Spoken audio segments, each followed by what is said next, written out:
Bismillahirrahmanirrahim. Assalamualaikum warahmatullahi wabarakatuh. Pemirsa yang dirahmati Allah, alhamdulillah kita berkumpul kembali di hari Senin ini. Kemarin Jumat, seingat saya kita sudah membaca surah Al-Mu'minun ya. Itu tinggal sepertiga bagian akhir. Insya Allah kita akan selesaikan hari ini. Hari ini kita akan bicara tentang penghalang rezeki.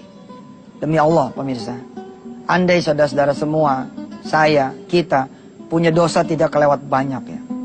Tidak demen maksiat, tidak gemar berbuat buruk. Sama yang namanya sholat rapat gitu. Ya, memenuhi apa yang wajib, menjauhi apa yang dilarang sama Allah. Maka Allah sepenuh-penuhnya bertanggung jawab atas rezeki kita semua. Sepenuh-penuhnya.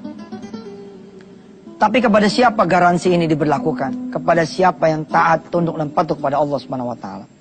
Maka bila mana saudara kemarin Jumat membaca surah Al-Mu'minun lewat terjemahan yang kemudian dihidangkan oleh teman-teman Antv atas izin Allah, saudara akan tahu bagaimana Nabi Allah Nuh diutus kepada kita semua. Sebelum Nabi Muhammad SAW, Nabi Nuh adalah Nabi ketiga. Nabi Adam, Idris, Nuh. Ya qaumi ibudullaha wattaqu wa ati'un. Kita disuruh sama Allah SWT. Jadi apa ke saudara semua? Beribadahlah kepada Allah. Bertakwalah kepada Allah. Dan taatlah kepada Allah. Jaminan itu kemudian terjadi kalau kemudian kita bertakwa, beribadah dan taat pada Allah. Saudara beli gadget. Ya, apa handphone, apa BB atau segala macam lah, merek macam-macam. Lalu si toko bilang, Pak, segelnya jangan dibuka. Kalau segel ini dibuka, maka garansinya kami nggak tanggung jawab. Lalu saudara nggak sengaja jatuh nih, terang. Begitu jatuh, ya, dia punya apa namanya, segelnya rusak. Ketika dibawa ke toko nggak mau tahu, Pak ini udah rusak segelnya. Tapi bukan karena saya, karena jatuh nggak bisa tetap. Garansi tidak berlaku. Saudara beli kemudian dari pasar black market. Lalu kok saudara rusak. Saudara mau servis di tempat yang resmi, nggak bakal bisa. Garansi nggak berlaku. Saudara beli dengan garansi toko. Saudara beli ini misalkan di Samarinda. Saudara rusak di Jakarta. Toko-toko di Jakarta nggak mau kemudian servis. Kecuali saudara balik dulu ke Samarinda. Kira-kira seperti itulah hidup ini saudara. Allah menjamin betul hidup saudara semua. Hidup saya, hidup kita. Asal saudara betul-betul lempeng. Nggak peduli saudara itu apa. Saudara kacung, OB, security, kameramen, sopir taksi.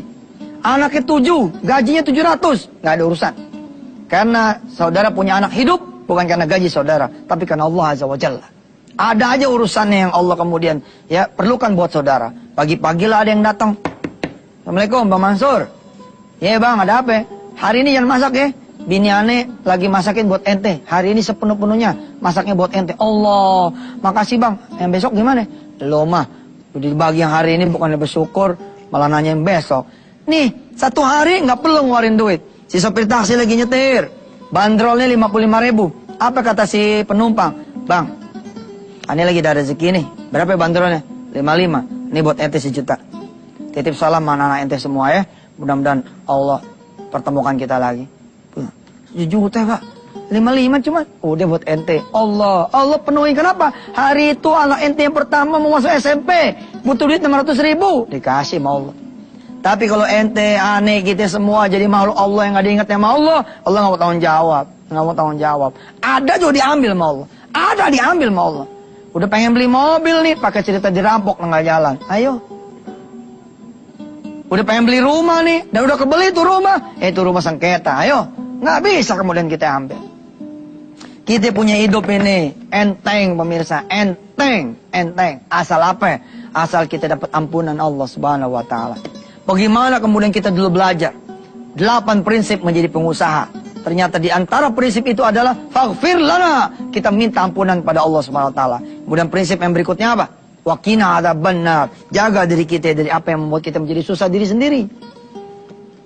Terutama nanti susah di hari akhir, susah di alam kubur, susah di padang mahsyar, susah di yaumul hisab. Itu yang kita pentingin.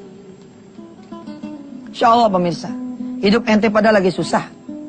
Daripada banyak persoalan hidup, minta ampun sama Allah, minta ampun. Kalau sudah diampuni nama Allah, terang lagi hidup. Utang bakalan lunas. Bini bakalan kembali ke pangkuan kita. Anak yang tadi ngelawan melulu sama kita, bagaimana nggak ngelawan? Anak kita empanin sama harta haram melulu. Nih anak, waduh, jadi musuh kita. Ente pikir karena salah ngedidik? Bukan, karena salah ngasih makan bisa juga anak jadi ngelawan. Ente punya tetangga nggak ada yang baik sama ente. Bagaimana mau baik ente mau sama tetangganya? Ente juga nggak pernah kenal. Tapi begitu ente minta ampun sama Allah Azza wa Jalla, la ilaha illallah Muhammadur Rasulullah, Allah bikin kemudian semua berbalik lagi. Anak kemudian dia dekat sama kita, bini balik ke kita, pekerjaan dapat lagi, proyek kemudian jalan lagi, utang lunas lagi dan semuanya. Apakah begitu mudahnya kita memohon ampun pada Allah? Yang kalau kita sudah di depan Allah Azza wa Jalla kita minta ampun lalu ampunan itu diberi. Ternyata tidak semua orang diberikan hak, diberikan kesempatan untuk memohon ampun pada Allah. Mau lihat buktinya? Ntar, kita terusin di segmen yang berikutnya. Mudah-mudahan, nastaghfirullahaladzim wa natubu ilaih. Kita mohon ampun pada Allah dari semua dosa-dosa kita. Termasuk dosa kesiangan sholat subuh, kita ketinggalan sholat berjamaah, kita nggak ngerjain sholat-sholat sunnah, kita pelit bersedekah selalu yang recehan. Kita punya impian tinggi, tapi sama sholat kita nggak mau. Kita punya impian tinggi, tapi sama orang tua kita bangor. Kita punya impian tinggi, tapi kita kempit harta haram. Kita punya impian tinggi, tapi kita nggak mau dekat sama Allah dan nggak mau cinta sama Rasulullah. Kita beristighfar di pagi hari ini. Mudah-mudahan Allah memperpanjang umur kita dan memberikan kesempatan kita bertobat. Silakan yang mau lewat.